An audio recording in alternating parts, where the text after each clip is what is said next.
नामापिते च मधुरं मधुरं स्वरूपं कर्मापिते च मधुरं मधुरा स्मृतिश्च बुद्धिं प्रबोधय प्रभो मधुबोधशक्तिं विद्यां प्रयच्छ परमां परिभावयामि।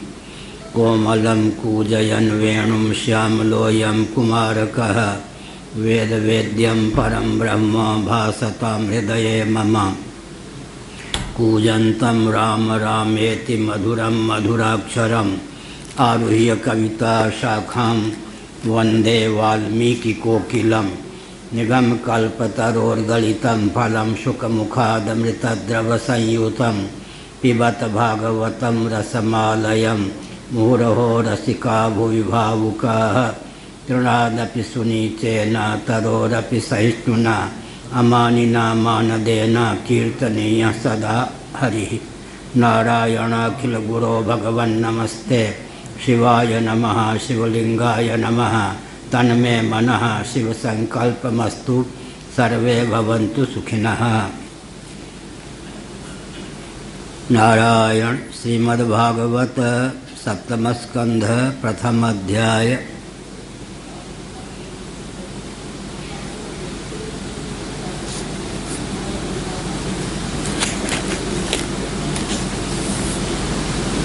चौथा श्लोक।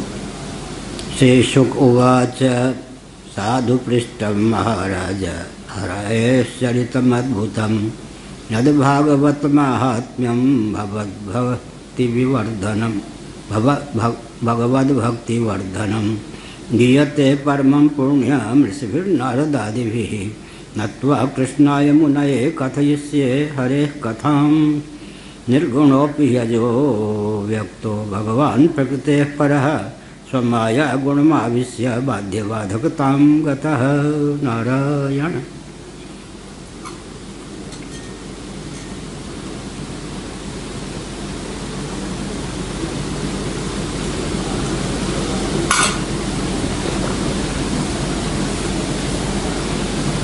राजर्षि परीक्षित ने प्रश्न कर दिया, भगवान सम हैं, निर्दोष हैं, सबके आत्मा स्वरूप हैं, तथापि वे सगुण साकार श्रीमन नारायण भगवान परात्पर पुरुषोत्तम विष्णु के रूप में इंद्रादि देवताओं के पक्षधर हो जाते हैं, दैत्य दानव असुरों के संहारक सिद्ध होते हैं। भगवान तो सबके अंतरात्मा स्वरूप हैं, सर्वस्वरूप हैं। उनका न कोई प्रिय है न अप्रिय है, सर्वदा आत्मतृप्त हैं। फिर व्यावहारिक धरातल पर उनमें समत्व इत्यादि क्यों नहीं परिलक्षित होता? या समत्व इत्यादि दिव्य भावों की अभिव्यक्ति क्यों नहीं हो पाती, यह अभिप्राय। इस संदर्भ में मेरे हृदय में विचित्र असमंजस की स्थिति है। कृपा करके उसका निवारण कीजिए। भगवान सुखदेव जी प्रमुदित हुए। जिज्ञासु अपने हृदय को संतुष्ट करने की भावना से, भगवान के प्रति पूर्ण आस्थान्वित होने की भावना से उचित अवसर पर उचित विधा से प्रश्न करते हैं। महापुरुष प्रमुदित होते हैं। पूज्य गुरुदेव पढ़ा रहे थे हम लोगों को धर्म सम्राट श्री करपात्र महाभाग।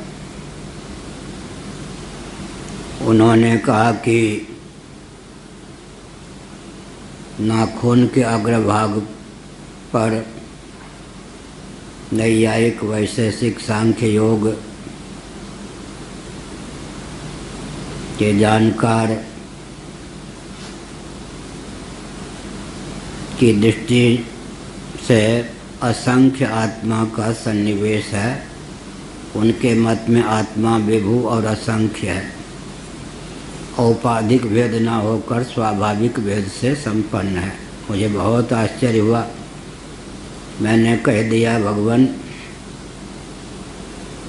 एक आत्मा दूसरी आत्मा को धक्का नहीं देती क्या? बहुत प्रसन्न हुए महाराज, डांटा नहीं और कहा मेरी बात गांठ बांध लो। जो विभु वस्तु होती है जगह नहीं छेकती। देशकृत परिच्छेद शून्य भगवान हैं, व्यापक हैं। विभु वस्तु जगह नहीं छेकती। दार्शनिक बोध तो मुझे हो ही गया, व्यावहारिक धरातल पर भी बहुत उच्च कोटि का ज्ञान प्राप्त हुआ। व्यक्ति का जीवन ऐसा होना चाहिए, कहीं जाए तो जगह न छेके। जगह न छेके का अर्थ यह रहेगा तो मैं नहीं रहूँगा, मैं रहूँगा तो यह नहीं रहेगा। ऐसी भावना व्यक्त करने वाला हीन माना जाता है। लेकिन व्यापक वस्तु जगह छेकती नहीं है। यह ऐसे ही पूज्य पढ़ा रहे थे गुरुदेव, उन्होंने कहा कि जब कोई ईश्वर का खंडन करता है तो मैं बहुत प्रसन्न होता हूँ। मैंने कहा भगवान आप जैसे आस्तिक शिरोमणि को प्रसन्नता नहीं होनी चाहिए, क्यों होती है? तो उन्होंने कहा बहुत बढ़िया प्रश्न किया। अप्राप्त का प्रतिषेध नहीं होता, जो प्राप्त ही नहीं है उसका निराकरण कैसे होगा? ईश्वर प्राप्त है तब तो कोई उसका खंडन कर सकता है। बंध्या पुत्र प्राप्त ही नहीं है तो उसका खंडन कैसे होगा? तो जो ईश्वर का खंडन करता है उसी के हो।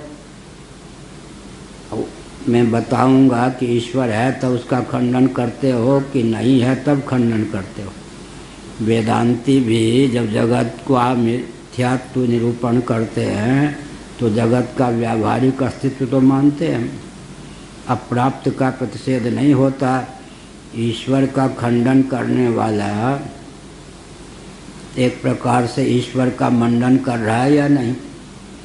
कोई बोल के कहे मम मुखे जिह्वा नास्ति, मेरे मुख में जीभ नहीं है, तो जिह्वा का खंडन करने पर भी जिह्वा का मंडन हो गया या नहीं?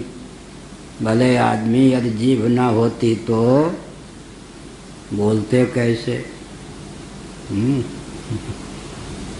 कुछ ऐसे हैं प्राणी। महाभारत में बहुत ऊंची आख्यायिका है। छिपे हुए व्यक्ति को बता देने के कारण उनको दंड मिला हुआ है। हाथी, तोता, मेढक, दरदुर उनकी जीभ उल्टी होती है कुछ क्या? हाथी चिघाड़ता तो है लेकिन जीभ कैसी होती है? महाभारत में लिखा है। दरदुर माने मेढक और तोता। तोता तोतली बोलती, बच्चे जब बोलते हैं तो काकली बोली, तोतली बोली। ये जो तीन हैं देवता का वरदान प्राप्त है, इसलिए बोल तो लेते हैं लेकिन स्फुट पर्याप्त बोलने में समर्थ नहीं होते। कौन? पक्षियों में तोता, इधर मेढक, दरदुर, मैथिली में बोलते बैंग उधर हाथी। ऐसे थके थकाए कोई छिपे हुए थे देवता, ढूंढा जा रहा था, कोई काम आ पा रहा था, इन लोगों ने बता दिया यहाँ छिपे तो शाप दे दिया। फिर देवता ने वरदान भी दे दिया। तो बिना जीभ के भी स्पष्ट रूप से जिह्वा नहीं होती, फिर भी टर तो बेढक कर ही लेता है। अपवाद स्थल है। कौन हो गए सुरेश जी? 3 हैं? हाथी 1, हाँ, मेढक 2, तोता। ठीक हाथी, मेढक, तोता। झाजी वहाँ बैठे थे, लगा कि नींद में चोट न आ जाए, वहाँ खिसक गए यहाँ बैठे थे, फिर सोचा कि पकड़े जाएंगे, नींद आएगी। तो वकील बड़े चतुर होते हैं। 3 हो गए। कौन कौन? हाथी, मेढक, तोता। मेढक, हाथी, मेढक, तोता, इनको शाप प्राप्त है और वरदान भी प्राप्त है, तो जीभ उल्टी होती है। जिह्वा विहीन होने पर, उल्टी जिह्वा होने पर भी ये बोल लेते हैं। सामान्य रीति से हाथी चिघाड़ता है, तोता तोतली वाणी में बोल लेता है, लाम लाम, राम राम को लाम लाम सिखा दो तो। और कौन है? मेढक, दरदुर हो वर्षा के ऋतु में, लेकिन इनकी जीव विचित्र होती। कहाँ लिखा है? महाभारत में। कोई विश्राम कर रहे थे देवता, और प्रयोजन था उसी देवता से काम सध सकता था, अन्य देवता ढूंढ रहे थे। इन्होंने बता दिया यहाँ छिपे हैं, यहाँ छिपे हैं, यहाँ छिपे हैं। कोई सुरेश जी छिपकर विश्राम कर रहे हों, कोई काम अटक गया हो, बताने वाले को तो शाप मिलेगा ही। इसीलिए ये तीन है। तो मम मुखे जिह्वा नास्ति, मेरे मुख में जीव नहीं है, ऐसा कोई बोल के बतावे तो जिह्वा का मंडन हुआ या खंडन? भले आदमी जीव न होती तो बोलता कैसे? ऐसे ही अप्राप्त का प्रतिषेध नहीं होता। प्रतिषेध माने निषेध। अप्राप्त का प्रतिषेध नहीं होता। ईश्वर नहीं है कहने पर भी अगर बंध्या पुत्र के समान ईश्वर सर्वथा सत्य ही होता तो उसके निराकरण, खंडन या प्रतिषेध की आवश्यकता नहीं होती। ये सब क्या है? शास्त्र के दिव्य अंतरंग रहस्य हैं। इन सब को जानने पर क्या होता है? धर्म, दर्शन, विज्ञान सबकी रक्षा होती है। बहुत बढ़िया गीता सुब्रमण्यम वैज्ञानिक बोल रही थी उन दिनों, उस दिन, कि एक प्राइमरी की 5वीं कक्षा की बालिका ने भरी सभा में ऐसा प्रश्न कर दिया कि उनको कहना पड़ा कि मैं ये विषय नहीं जानती हूँ। तो कह रही थी कि छोटे छोटे बच्चे 4वीं 5वीं कक्षा के, इनको ये मत समझो कि अब ये क्या समझते हैं, ये ऐसा प्रश्न कर देते हैं कि उत्तर देना बहुत कठिन। हम लोगों ने भी कई बार देखा है गोष्ठी में, छोटे बच्चे इतने विचित्र प्रश्न कर देते हैं कि बड़ों बड़ों के पसीने निकल जाते हैं। मेधा शक्ति होती है, इसीलिए कहा, क्या कहा? अप्राप्त का प्रतिषेध नहीं होता। जो प्राप्त ही नहीं है उसका निषेध कैसे? ये सब उदाहरण हमने इसलिए दिया, अज्ञान को, संशय को, विपर्यय को पाल के रखना उचित नहीं है। उचित विधा से नम्रता पूर्वक विशेषज्ञ के सामने उसे व्यक्त कर देना चाहिए। तो क्या होगा? उस समय कोई उपहास भी करे कि इनको यह भी नहीं आता है, उपहास सुन लो, क्या सह लो। भले आदमी तो उपहास नहीं करेंगे, लेकिन जो उत्तर मिलेगा प्रामाणिक महापुरुष के द्वारा, उससे जीवन क्या होगा? उन्नत होगा, लोक परलोक का काम बनेगा, परमात्मा की प्राप्ति का मार्ग प्रशस्त होगा। इसलिए अज्ञान को, संशय को, विपर्यय को छिपा के नहीं रखना चाहिए। हमने कभी नहीं रखा। जो नहीं समझ में आता था बेखटके अनुशासित होकर आस्थापूर्वक पूज्य गुरुदेव के सामने रख देता था। महाराज कभी नाराज नहीं होते, बहुत प्रसन्न होते थे और बहुत ही चाव भाव से उत्तर देते थे। ऐसे ही भगवान सुखदेव जी ने ये नहीं कहा नास्तिक श्रवण हो, भगवान के चरित्र पर आक्षेप करते हो, ऐसा नहीं। ऐसा नहीं। तो आजकल ये सब की आवश्यकता क्यों है? ये जो महायांत्रिक युग में, विज्ञान के युग में, वैज्ञानिक युग में व्यक्ति की मेधा शक्ति इतनी विचित्र हो गई है, वो जो अपनी शंका प्रस्तुत करते हैं या आक्षेप करते हैं, जिज्ञास हो तो शंका प्रस्तुत करेंगे और नास्तिक सरीखे हों तो क्या करेंगे? आक्षेप करेंगे। उनको आप ये नहीं कह सकते हो कि अनधिकारी। 50 साल पहले ये स्थिति थी, जिस प्रश्न का उत्तर पंडितों को नहीं आता था, बाबाओं को अनधिकारी कहेंगे, तुम अभी पूछने योग्य नहीं हो, अधिकारी नहीं हो तुम।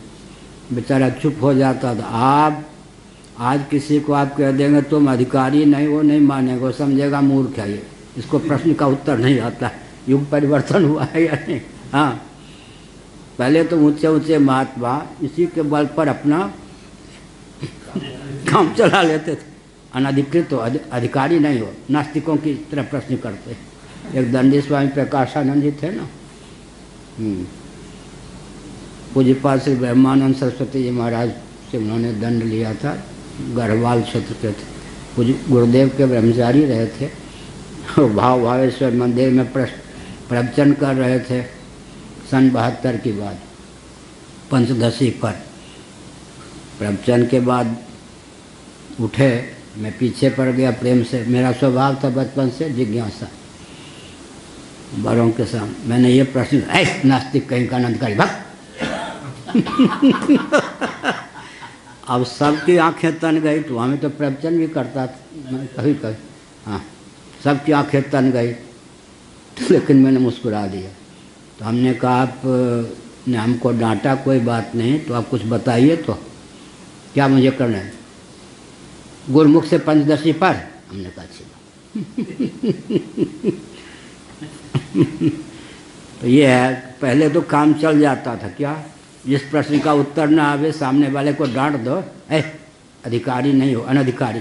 आजकल समझेगा कि मूर्ख है, उत्तर नहीं जानता है। इसलिए बड़े प्रेम से संशय विपर्य अज्ञान को छिपाए बिना भगवान के संबंध में भी नम्रता पूर्वक, आस्था पूर्वक भगवान को आश्रय लेकर प्रश्न कर देना चाहिए। सुखदेव जी प्रमुदित हुए। साधु पृष्ठम महाराज हरेश्चरितम अद्भुतम यद भागवत महात्म्यम भगवत भक्तिवर्धनम। भागवत महात्म्यम, भागवत का अर्थ क्या होता है? भागवत परम भागवत हैं। भागवत माने भक्त, भगवत भक्त का नाम भागवत, भगवान के द्वारा प्रोक्त का नाम भागवत। भगवान ने जिसे स्वयं निरूपित किया हो, जिसका वर्णन किया हो, उसका नाम होता है भागवत। भगवान के द्वारा निरूपित प्रतिपादित का नाम भागवत, और परम भागवत ये हैं। यहाँ भागवत का अर्थ हो गया भक्त। ये भागवत महात्म्यम का अर्थ है भगवत भक्तों के महात्म्य को अभिव्यक्त करने वाला प्रश्न आपने कर दिया, बहुत अच्छा है। प्रहलाद के चरित्र को कहने का इसी बहाने मुझे अवसर मिल जाएगा। फिर क्या कहा मालूम है? नत्वा कृष्णाय मुनये। सुखदेव जी ने कहा कृष्णाय मुनये। पिताजी का नाम क्या था? कृष्णद्वैपायन वेदव्यास। कृष्णाय मुनये नत्वा, उन्होंने भगवान के भगवत भक्त, भगवत स्वरूप ही कृष्णद्वैपायन पिताजी का नमस्कार करके वक्तव्य प्रारंभ किया। मुनिश्रेष्ठ कृष्णद्वैपायन पिताजी, जिनके द्वारा इस प्रकार का ज्ञान विज्ञान प्राप्त हुआ था, नमस्कार किया मन से। और सभा में तो सब थे ही, पिता पितामह आदि, लेकिन मन से नमस्कार करके फिर कथन प्रारंभ किया। इसका मतलब कोई गंभीर तथ्य का प्रतिपादन करना हो तो गुरु का स्मरण करे, उन्हें नमस्कार करे हृदय से, वाणी से, मन से, फिर गुत्थी को सुलझाने का प्रयास करे।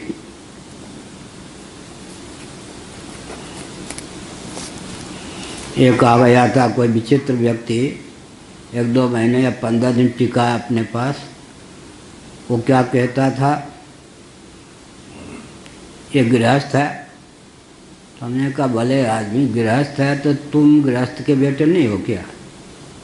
क्या? और जो गुरु परंपरा में सुखदेव जी के पहले जो गुरु माने जाते हैं वो गृहस्थ नहीं थे क्या? गृहस्थ है इसलिए बाबा होने पर तुम गृहस्थों को गाली दोगे? न गृहस्थों कुछ गिनोगे नहीं। अरे गृहस्थ ना होते तो तुम कहाँ से होते? वेदव्यास जी, वशिष्ठ जी, ये सब गृहस्थ हैं या नहीं, गुरु हैं या नहीं, ये भी कोई बात होती?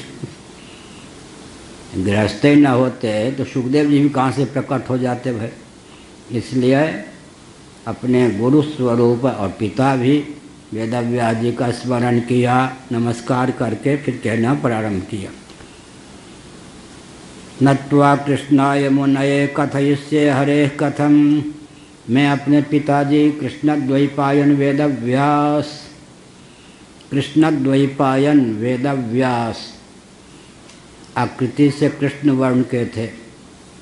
यमुना का द्वीप कहाँ है? कालपी, कालपी उत्तर प्रदेश में। यमुना जी वहाँ टापू के समान होती हैं। वहाँ एक पर्वत है, छोटा सा पर्वत है, ब्राह्मणों की बस्ती है वहाँ, और बगल में व्यास वन है। हम लोग रुके हैं ना एक दिन, हम आप थे या नहीं थे? नहीं। तो वो वहाँ उसमें शास्त्री स्वामी भी थे और वो शिवानंद जी भी। हाँ, तो ऊपर पर्वत है, बगल में व्यास वन है, और यमुना जी ऐसे टापू के समान होती हैं, तो द्वीप उसका नाम हो गया। जैसे जम्बू द्वीप तो यमुना द्वीप है वो, वहाँ पर अभिव्यक्त हुए थे, इसलिए द्वैपायन हो गया। कांति जो शरीर की थी, सांवली थी, आज भी हैं व्यास जी, तो इसीलिए हो गया कृष्ण, कृष्ण द्वैपायन। और वेद का विस्तार किया शाखा भेद से, इसीलिए हो गया व्यास। क्या नाम हुआ पूरा? कृष्ण द्वैपायन वेद व्यास। कृष्ण नाम क्यों पड़ा? आकृति से, वर्ण से कृष्ण थे, हैं भी।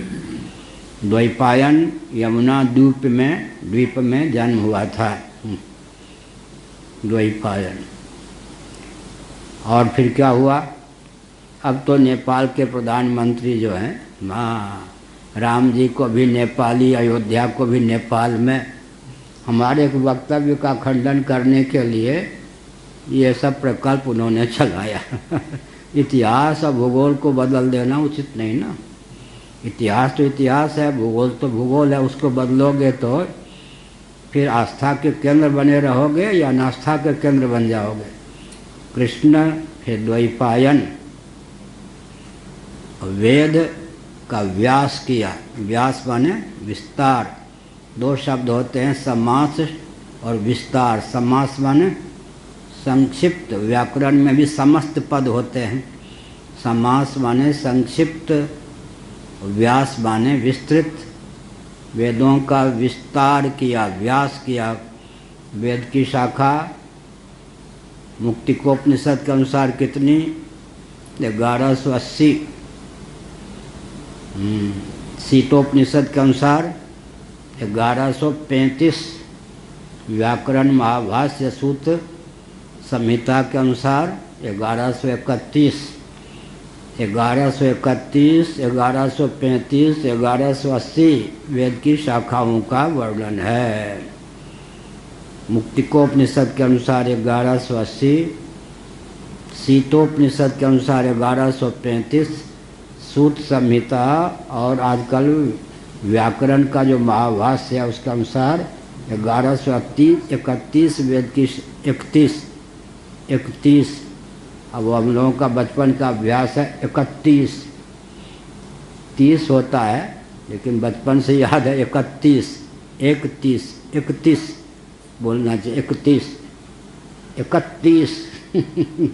तो संयुक्त करके वो बचपन का है। 31, 1 और 30, ठीक है। तो कितने हो गए? 1180, 1135 और 1131 वेद की शाखाएं। आजकल कितनी रह गई? 8-9। विद्वान भी विश्व में 8-9 से ज़्यादा नहीं होंगे। एक एक शाखा, कोई को 2-2 शाखा जानते हैं। इसका अर्थ क्या हुआ? ज्यों-ज्यों महायंत्रों का प्रचुर आविष्कार और प्रयोग होता है, भौतिकता बढ़ती है, त्यों-त्यों दिव्य वस्तु और व्यक्ति का विलोप होता जाता है। क्या कहा भृगु जी?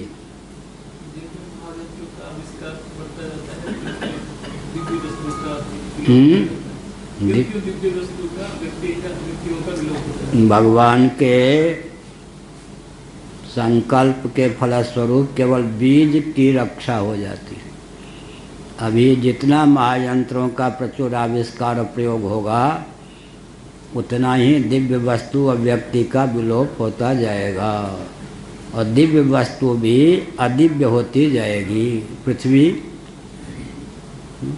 तारक न होकर मारक बन जाएगी, जल तारक न होकर मारक बना ही दिया इन लोगों ने। गंगा यमुना के तट पर रहने पर असाध्य रोग निवृत्त होते थे, गंगा जल यमुना जल पीने पर, और असाध्य रोग कैंसर हो जाते। क्या मारक सामग्रियों को तारक बना देना ये भौतिक विकास की कसौटी है। क्या मारक सामग्री को तारक बना देना नहीं, तारक सामग्री को मारक बना देना। आजकल क्या है, तारक सामग्रियों को मारक बना देना ये भौतिक दृष्टि से विकास की कसौटी है।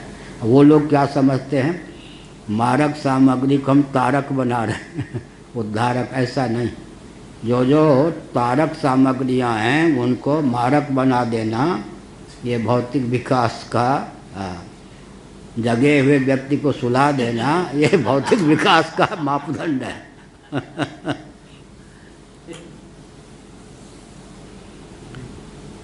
तो अब क्या है, निर्गुणोपि यजो व्यक्तो भगवान प्रकृते परः। क्या कहा, नत्वा कृष्णाय मुनये। पिताजी प्रणाम, आपकी कृपा से मुझे विद्या प्राप्त हुई, हृदय से अनुमति लेकर मैं अब इस गंभीर प्रश्न का उत्तर दे रहा हूँ। ऐसे निर्गुणोपि यजो व्यक्तो भगवान प्रकृते परः। भगवान निर्गुण भी हैं, अज भी हैं, अव्यक्त भी हैं, समग्र विभूतियों से संपन्न भी हैं और प्रकृति से पर भी हैं। कितने स्वरूप का वर्णन, दिव्यता का। निर्गुण भी हैं, अज भी हैं, अज माने जन्म रहित भी हैं, अव्यक्त भी हैं, भगवान प्रकृति से पर भी हैं। ऐसा होने पर निर्गुण जो है उसमें लाग डांट राग द्वेष की संभावना नहीं है। जो अज है, जन्म ही नहीं हुआ है, जन्म से सारी विपत्तियाँ आती हैं। अब और क्या क्या, जन्म लेने से तो सब क्या माया जाल में व्यक्ति फंसता है, राग द्वेष आदि का शिकार होता है। जो व्यक्त है उसमें दूषण आते हैं, अव्यक्त हैं। और क्या है, प्रकृति से पर हैं। प्रकृति भी साक्षात विकृति नहीं है, विकृति के जननी होने पर भी प्रकृति विकृति नहीं है, लेकिन भगवान तो प्रकृति से भी पर हैं, इसलिए पक्षपात आदि की संभावना ही नहीं। तो सम और निर्दोष हो गए ना भगवान। क्या भगवान सम और निर्दोष क्यों हुए? निर्दोषम ही समम ब्रह्मा तस्मात् ब्रह्मणि ते स्थिताः। निर्गुण होने के कारण।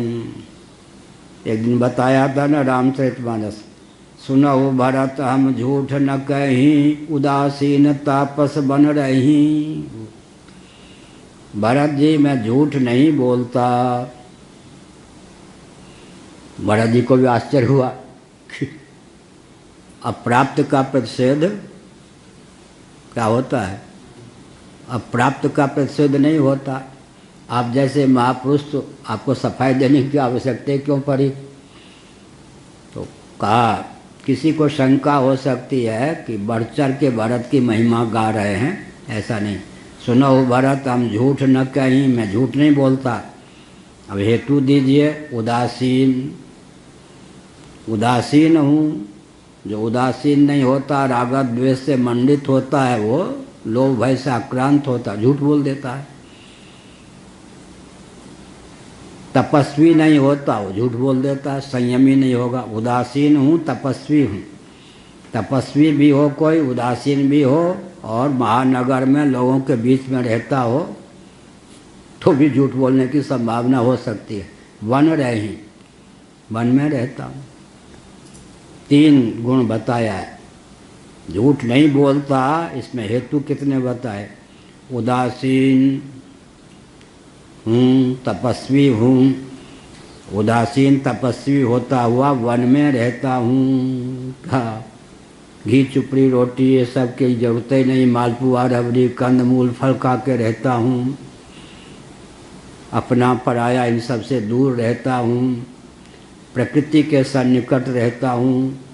व्याघ्र इत्यादि पशुओं के सन्निकट रहता हूँ। इसका मतलब पृथ्वी जल तेज वायु आकाश के बीच में रहता हूँ। नैमिषारण्य में रुपये तो एक भी नहीं होते थे मेरे पास, लेकिन कोई एक पुस्तक दे भी दे तो पुस्तक चुरवा ली जाती थी कि ये कहीं पढ़ ना ले, योग्य ना हो जाए। अब हमको तो साइंस की पढ़ाई हम छोड़ के बाबा बने थे, हमको तो पढ़ने का पूरा अवसर प्राप्त था दिल्ली में। 8 हायर सेकेंडरी स्कूल का तो मैं वो था प्रधानमंत्री उपद्रवी नहीं। अध्यापक और विद्यार्थियों की उन दिनों मिली हुई पार्लियामेंट होती थी, उसमें मैं प्रधानमंत्री था छोटी आयु में भी। लेकिन डिग्री डिप्लोमा को हाथ जोड़ के इधर आया, फिर भी कोई धार्मिक आध्यात्मिक पुस्तक धोखे से भेंट कर दे चुरवा ली जाती थी, पढ़ के विद्वान न हो जाए। तो मैं शाम को 6 बजे से 9 बजे तक एकांत में, जहाँ सन्यासी आदि को जल प्रवाह किया जाता था, गोमती के तट पर चला जाता था। अमरनाथ मिश्र जो बाद में चिन्मयानंद सरस्वती हमारे पास रहने वाले हुए, वो वहीं आ जाते थे। तो वहाँ पर हम 9 बजे तक रहते थे। फिर हमारी परीक्षा लेने के लिए विद्वानों के बीच में खड़ा कर दिया जाता, इस विषय पर बोल। अब जो बोल देता तो सबके दिमाग चकरा जाती, कहाँ से पढ़ता, पुस्तक जिसके पास है नहीं। हमारे पास कौन पुस्तक थी, खुली पुस्तक। कौन सी पुस्तक थी? पृथ्वी जल तेज वायु आकाश प्रकृति आत्मा परमात्मा, इनसे मैं पढ़ता था, इनका अध्ययन करता था। क्या कागज पर लिखी हुई पुस्तकें चुरा ली जाती थी, होती भी नहीं थी, 2 पैसे नहीं होते थे, न किसी से मांगता था न कोई देता था। जो संत थे कभी 1 रुपया दिया नहीं, कभी 1 फल दिया नहीं। हमने कभी 1 रुपया मांगा नहीं, 1 फल लिया नहीं। लेकिन पुस्तकें बहुत बड़ी थी, कितनी, पूरी पृथ्वी पर पुस्तकों को फैला दें, कितने करोड़ों पुस्तकों को फैला दो तो भी पृथ्वी का पार नहीं पा पाएंगे। पृथ्वी को पुस्तक बनाए, जल को पुस्तक बनाए, तेज को पुस्तक बनाए, वायु को पुस्तक बनाए, आकाश को पुस्तक बनाए। नहीं, वैज्ञानिक कौन होता है? पृथ्वी में सन्निहित, जल में सन्निहित, तेज में सन्निहित, वायु में सन्निहित, आकाश में सन्निहित जो ज्ञान विज्ञान है, परमात्मा में सन्निहित जो ज्ञान विज्ञान है, उनको पढ़ने की जिसमें क्षमता है, उसके ज्ञान का कौन था पता पा लेगा। यह है, यह हुआ। तो भगवान कौन हो गए? निर्गुण हैं। जो निर्गुण होता है, जितने दोष होते हैं वो गुण को लेकर होते हैं। भगवान तो निर्गुण है। सत्वम रजस्तमैति गुणा प्रकृति संभवाः निबधनन्ति महाबाहो देहे देहिनमव्ययम्। गीता का 14वां अध्याय। आज है सारे अलाय बलाय सदोष, जायते अस्ति, अस्ति जायते, जायते अस्ति, दोनों है। बारहोपनिषद में क्या है? अस्ति जायते, वैशेषिक क्या कहेंगे? जायते अस्ति। असत कार्यवादी कहेंगे जायते अस्ति, जन्म से अस्तित्व की प्राप्ति होती है।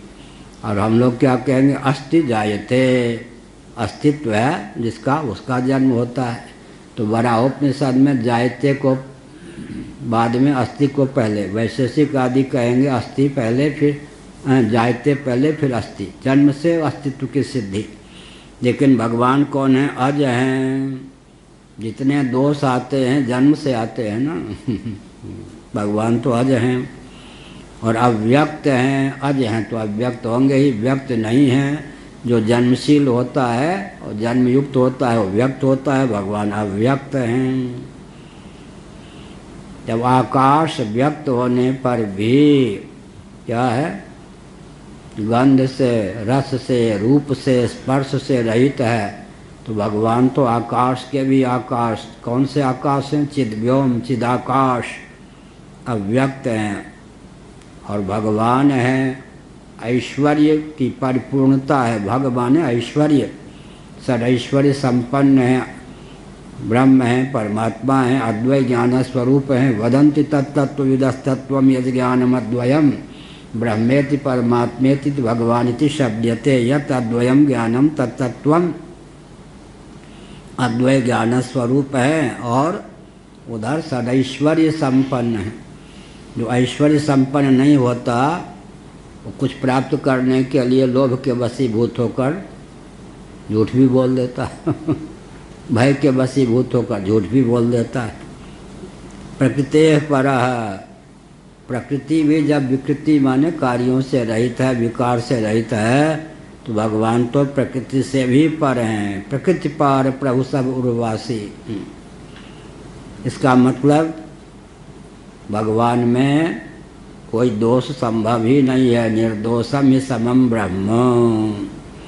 स्वमाया गुणमाविश्य बाध्य बाधकताम गतः। फिर भी पहले हमने कहा था 15वें दिन पहले, ये तंत्र शास्त्र है, विज्ञान शास्त्र है, पुराण है, इतिहास है। कितना भी कोई तत्व गंभीर क्यों ना हो, इंद्रियों से अतीत क्यों ना हो, अगर है तो अंत में उसकी अभिव्यक्ति या स्फूर्ति होनी चाहिए, नहीं तो उसका अस्तित्व ही सिद्ध नहीं होगा। है इसमें क्या प्रमाण? इसलिए हमारे यहाँ माया का भी अवतार, ब्रह्म का भी अवतार, क्या काल का भी अवतार, दिक् का। अभी ये इसी भागवत कथा में कहा था ना पहले, ये जो भागवत में ऐतिहासिक धरातल पर व्यक्तियों का वर्णन है, रूपक उपमा नहीं। कौन कौन काल के अवतार हुए? अग्नि के अवतार कौन है? अंगिरा ऋषि आदि, भृगु ऋषि है अग्नि के अवतार, जल के अवतार वरुण जी, जल के अधिदेवता अधिदेव हैं। पृथ्वी के अवतार और जल के अवतार कौन है? अश्विनी कुमार। अग्नि के अवतार कौन है? अर्जुन। वायु के अवतार भीमसेन। आकाश के अवतार कौन है? अधिदेव की दृष्टि से युधिष्ठिर। प्राची, प्रतीचि आदि दिक् के अवतार भी है महाभारत में। दिक् देवता भी अवतीर्ण होते हैं। कालावयव की भी आदिदैविक दृष्टि से उत्पत्ति होती है।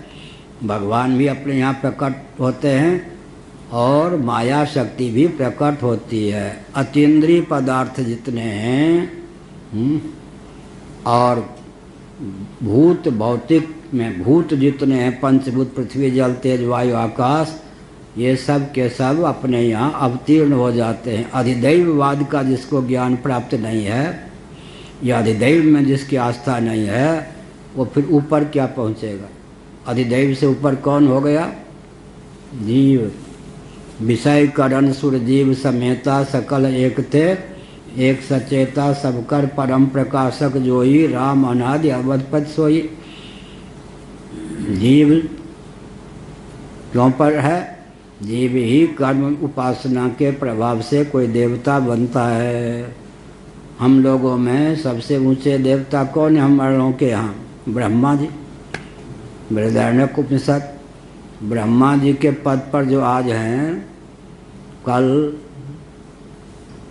पीछे पहले कभी न कभी बृहद भारत में मातृप्रसाद के समान मनुष्य थे, उत्तम कुल में उत्पन्न थे, अश्वमेध याग में अधिकृत थे। क्या अश्वमेध याग में कभी किसी गोष्ठी में ब्रह्मा जी जो आज हैं, ऐसे मनुष्य होकर जैसे हम मातृप्रसाद ही बैठे हैं, वो बैठे होते थे। क्या हम मातृप्रसाद ही बता सकते हैं कि अनादिकाल से अब तक कभी इंद्र न हुए हों? मालूम है इंद्र हुए थे? नहीं मालूम है। भगवान शंकराचार्य ने लिखा है भाष्य में, सुभग दुर्भग हो जाता है, दुर्भग सुभग हो जाता है, ये कर्म का खेल है। जो इंद्र प्रतर्दनोपाख्यान की बात कह रहा था ना आज पाठ, वो इंद्र, देवराज इंद्र तो थे ही, तत्वज्ञ भी थे। कोई कोई इंद्र तत्वज्ञ होते हैं। छांदोग्य श्रुति के 8वें अध्याय के अनुसार जो इंद्र गए, ब्रह्मा जी से ज्ञान ले लिया, नहीं तो सभी इंद्र तत्वज्ञ नहीं होते। तो इसका अर्थ है कि हम यहाँ जितने हैं, कई बार देवता रहे होंगे वरम रोही साईं बाबा ऐसे वरम रोही। और आज एक बहुत कष्ट हुआ, एक मिश्र जी कोई हैं उड़ीसा में, अध्यापक रहे, उनके पढ़ाए हुए कलेक्टर आदि हैं, आँखों की रोशनी भी कमज़ोर है और भिक्षा मांग करके सड़क पे बैठ करके कटोरे में जो देता उसे पाते। 4-5 दिन हमको हुआ कि ये स्वस्थ हो जाए कौन, मातृ प्रसाद जी, तो उनसे कहें कि एक कलेक्टर ने कभी उनका शिष्य पढ़ाया हुआ 10,000 दिया था, नवरंगपुर के कलेक्टर। हाँ, बाकी क्या है कि अभी भी वो रोशनी कम है, कोई आंसू पोंछने वाला नहीं। 1.5 लाख या कितना घूस मांगा जा रहा था, उन्होंने नहीं दिया तो पद नहीं मिला अध्यापक का। प्रफुल्ल मिश्र है ना, हालो संभालो उनको। तो वो भीख मांग रहे रास्ते किनारे। ये देश है जिसके पढ़ाए हुए कई IAS ऑफिसर आए हैं, कलेक्टर आदि हैं, वो बेचारा कल मैं सोचा था कि 1-2 दिन के बाद उनके पास, हाँ देखो, हमने मन में संकल्प किया था कि मातृ प्रसाद ही उनके आंसू पुछवा सकते हैं। और वो धर्मेंद्र प्रधान आदि से कहें कि ये उड़ीसा के लिए कलंक है भाई, क्या ऐसे उड़ीसा के लिए कलंक है। अगर वो घूस दे देते तो आप पेंशन के पैसे से गुजर करते। तो ईमानदारी का फल ये होना चाहिए, तो कौन ईमानदारी के मार्ग पे चलेगा। तो हमने एक संकेत किया, तो केवल इतना कहना है कि सुभग दुर्भग हो जाता है। कभी वरम रोही कहने वाला जो देवता है, कर्म विपाक, कर्म फल के चपेट में आकर के वो भिखारी भी हो सकता है कल दूसरे शरीर में। इसका अर्थ क्या, आज जो दुर्भग है, कभी कर्मोपासना का फल प्राप्त करके वो देवता भी बन सकता है। ऊपर नीचे मध्य जीव जाते आते रहते हैं। ऊर्ध्वम गच्छन्ति सत्वस्था, मध्ये तिष्ठन्ति राजसाः, जघन्य गुण वृत्तिस्था धो गच्छन्ति तामसाः। तो यह स्थिति है। इसलिए निर्गुणोपि यजो व्यक्तो भगवान प्रकृते परः, स्वमाया गुणमाविश्य बाध्यबाधकतां गतः। वही भगवान अपनी माया के जो गुण हैं, सत्व रजस तमस, उनको वश में करके फिर क्या होते हैं, श्री विष्णु आदि के रूप में अवतार लेते हैं, विविध प्रकार के कर्म भी करते हैं। बाध्य बाधक भाव को, मरने और मारने वाले भाव को प्राप्त होते हैं, परस्पर विरोधी रूपों को ग्रहण करते हैं। क्या मतलब हुआ, समस्त स्थावर जंगम प्राणियों के रूप में कौन, निर्गुण अज अव्यक्त प्रकृति से पर भगवान ही तो व्यक्त है ना। वही जड़ हैं, वही चेतन हैं, वही अद्भुत हैं, वही अध्यात्म हैं, वही अधिदैव हैं, वही स्थावर प्राणी हैं, वही जंगम प्राणी हैं, और वही कर्म विपाक के अनुसार। और स्वयं भगवान कर्म विपाक से अतीत हैं, तो भी लीलापूर्वक भगवान ब्रह्मा के रूप में, विष्णु के रूप में, शिव के रूप में अभिव्यक्त होते हैं और विविध प्रकार से बाध्य बाधक भाव को प्राप्त होते हैं। लगता है भगवान विष्णु भी पक्षधर हो गए, देवताओं के पक्षधर हो गए, दैत्यों के दमन करने में तत्पर हो गए। न उनका किसी के प्रति राग है, न किसी के प्रति द्वेष है। गाहे न पाप पुण्य गुण दोषु,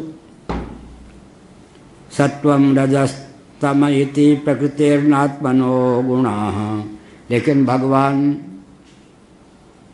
अभी क्या है, क्लेश कर्म विपाक आशय से नित्य परामृष्ट पुरुष विशेष योग दर्शन के अनुसार भगवान है। क्लेश कितने होते, अविद्या 5, ठीक है भरद्वाज ने, अविद्या अस्मिता राग द्वेष अभिनिवेश 5 क्लेश। कर्म कल हमने बताया था, कर्म शुभ अशुभ और मिश्र, पाप पुण्य और मिश्र।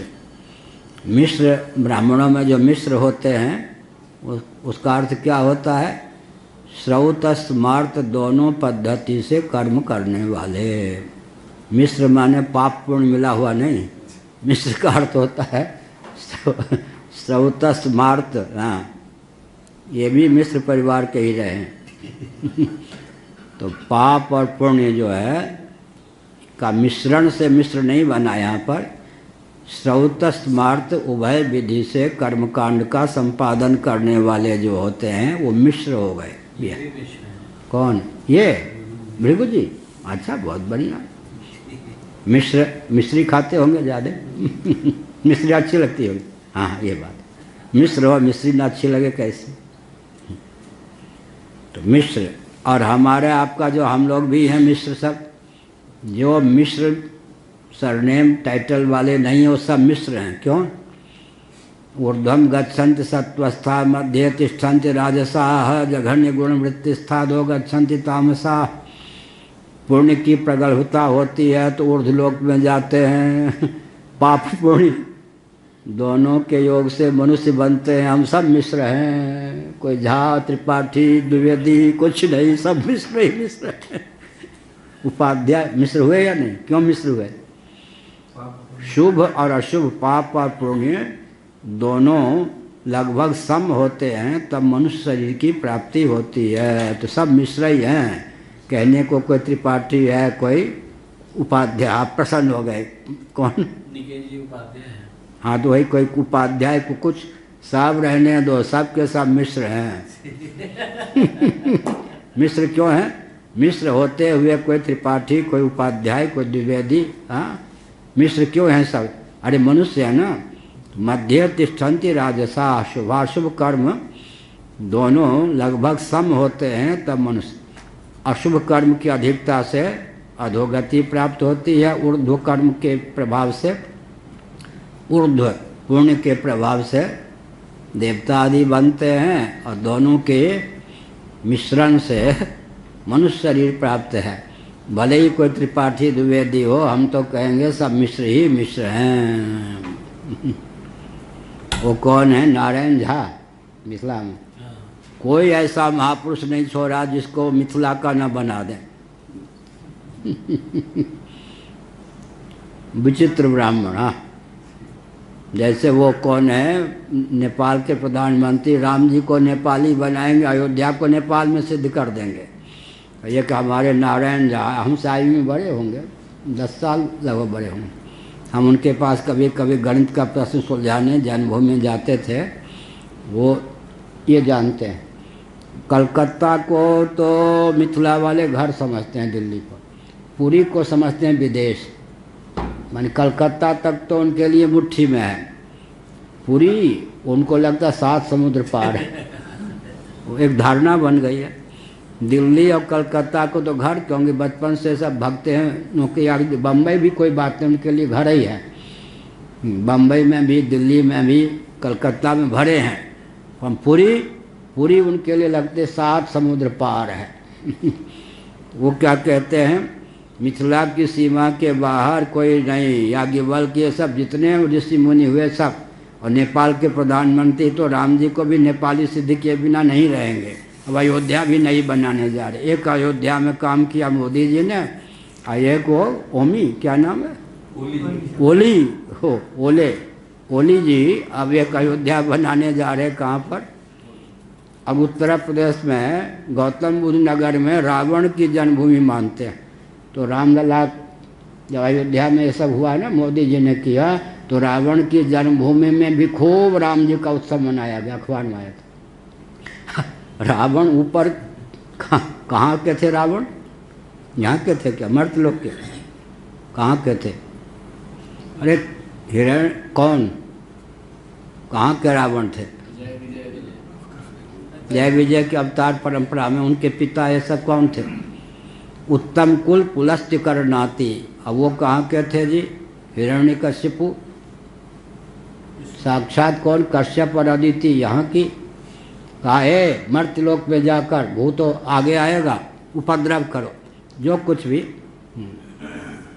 तो भारतवर्ष में सबका हेड क्वार्टर जो होता था ना मुख्य, ऊपर आने पर भी यहीं होता था। इस दृष्टि से ठीक है, हाँ इस दृष्टि से ठीक भी है। तो रावण की जन्मभूमि कहाँ पर, एक गांव का नाम लिखा था अखबार में, वो गौतम बुद्ध नगर है कोई उत्तर प्रदेश में, वहाँ पर रामलला का खूब उत्सव मनाया गया जब मोदी जी ने दंडवत प्रणाम किया राम जी को। हाँ तो यह हुआ। तो क्या हुआ, भगवान भी क्या करते हैं, जब अवतार ले लेते हैं तब बाध्य बाधक भाव को प्राप्त होते हैं। कोई उनको सताता है, रणछोड़ भी हो जाते हैं, भग भी जाते हैं कृष्णावतार में, किसी को मार भी देते हैं, और जरासंध आदि से लीलापूर्वक डरते भी हैं। क्या हिरण्यकश्यप को पीछा करता है तो भगवान विष्णु भग भी जाते हैं, हिरण्याक्ष पीछा करता है तो बाध्य बाधक भाव को भी नरलीला में सब चलता है। सत्वम रजस्तमिति प्रकृते नात्मनो गुणाः, लेकिन सत्वम रजस्तमिति गुणाः प्रकृति संभवाः निबधनन्ति महाबाहो देहे देहिनम अव्ययम्। वो समझते हैं कि ये गुण जो हैं प्रकृति समुद्भूत हैं, या प्रकृति तीन गुणों के रूप में अभिव्यक्त है, आत्मा स्वरूपता निर्गुण है। तो जैसे व्यक्ति तमोगुण का उद्रेक होने पर क्या करता है, सो जाता है। तमोगुण के दो, रजोगुण छू ले तब आतंकवादी उग्रवादी बन जाता है, नहीं तो फिर तमोगुण ही दबा दे रजोगुण को तब व्यक्ति सो जाता है। निद्रा आलस्य प्रमाद ये सब, और उग्र स्वभाव तमोगुण के कारण। रजोगुण जब आता है तब व्यक्ति खाली बैठ नहीं सकता। वो देवी पंडित है ना विद्यार्थी, उसको बैठा दें 10 मिनट वो जेल हो जाएगा, उछलेगा ऐसे ऐसे करेगा, ऐसे ऐसे वो बैठ नहीं सकता 10 मिनट। चलता भी तो लगता है जैसे कोई नृसिंह भगवान का आवेश उस पर ऐसे। अभी बच्चा है, वही युवक है। हाँ एक जगह हम थे वो पंजाब में, एक बच्चा को किसी ने मंच पे बैठा दिया ना, किसका बच्चा था वो, कोई अपने शिष्य लोग थे। अब वो हम मुस्कुराए, अब वो 15 मिनट 20 मिनट बेचारा चुपचाप बैठा रहा, उसके बाद बहुत ज़ोर से रोया। हमने कहा इसको जेल में डाल दिया, यहाँ चुपचाप बैठा, इसको खेलने कूदने दो, भगाओ प्रेम से। इसका मतलब क्या है, अभी अभी कभी बच्चे थे 2 साल तक भोजन परोस के भग जाते थे, इतना भोजन दे देते थे कि मैं भूखा न रहूं। अब मेरा स्वभाव है कि अन्न न छोड़ूं, एक एक दाने के लिए बाबा होने पर जो दशा हुई है मैं जानता हूं। तो फिर अब वो शांतिपूर्वक बैठ जाते हैं, तो कुछ सुनता रहता हूँ, इनको लगा देता हूँ कंप्यूटर में जो ग्रंथ लिखा पढ़ो, नहीं तो आध घंटे बैठना तो होता ही, अवस्था का प्रभाव पड़ता ही या नहीं। तो कहते हैं कि गुण हैं सत्व रजस तमस, सत्व गुण का उदय होगा तो तदनुकूल प्रभाव पड़ेगा या नहीं। एक गुणातीत भी होगा तो तमोगुण का उद्रेक होने पर सोएगा ही, रजोगुण का उद्रेक होने पर व्यवहार करेगा ही, सत्वगुण का उद्रेक होने पर फिर ध्यान आदि लगाएगा ही। तो गुणातीत के जीवन में भी प्रकाशम च प्रवृत्तिम च मोहमेव च पांडव न द्वेष्टि संप्रवृत्तानि न निवृत्तानि कांक्षति। लेकिन सात्विक जैसा, राजस जैसा, तामस जैसा व्यवहार करता हुआ परिलक्षित होने पर भी स्वयं को वह निर्गुण समझता है, निराकार समझता है, अज समझता है, प्रकृति से पर समझता है, अव्यय समझता है। इस प्रकार से गुणों के अनुरूप व्यवहार करने पर भी यहाँ जो विद्युत है, लाल वस्त्र कोई पहने हो तो उसको भी प्रकाशित करने में समर्थ है, कोई काले हो तो, कोई गोरा हो तो, कोई जैसा भी हो तो उसमें कर्तृत्व है। क्या सविता प्रकाशते, सविता प्रकाशते, सूर्य प्रकाशित करता है। इसका अर्थ क्या होता है, सूर्य के सानिध्य से प्रकाश वस्तुएं स्वतः प्रकाशित हो जाती हैं। पूज्य गुरुदेव कहते थे लाला ने मिट्टी खाई, किसने, श्री कृष्ण ने। कहाँ की, ब्रह्मांड घाट है, वहाँ की मिट्टी खा ली। लोगों ने शिकायत की, मैया अब ये मिट्टी खाने लगा है लाला। लाला बने श्री कृष्ण। माँ ने सोचा हमारे घर में बच्चों को मिला के चोरी करता है अपने घर में और घर में, तो कंस जो है उसके पास तो मक्खन जाने नहीं देता ना। क्रांति थी ना, बाल मंडली की क्रांति थी, उसमें कौन चोर। हमारे कृष्ण अपने घर में भी चुरवा लेते थे और दूसरे घर में भी चोरी करते थे। आखिर मिल करके क्या करते थे, खूब खाओ पियो और क्या कर दो, बिल्ली को भी थोड़े खवा दो, उसको भी खवा दो सबको, या दोस्तों को खवा दो, कंस के पास में मत जाने दो मक्खन। क्रांति तो थी। मक्खन खाओ खवाओ कोई बात नहीं, हमारे घर में वो लूट के ले जाते हैं, उनके घर में ये लूटता, सब जगह शरीक रहता है, कोई बात नहीं। लेकिन अब मिट्टी खाने की लत पड़ जाएगी तो इसको सब नेता मानते हैं बच्चे लोग, सब पीलिया रोग के मक्खन खा के हृष्ट पुष्ट हो जाएंगे, हो रहे हैं। मिट्टी खाकर सब पीलिया रोग के से त्रस्त हो जाएंगे। क्यों रे लाला, मिट्टी खाई तो थी।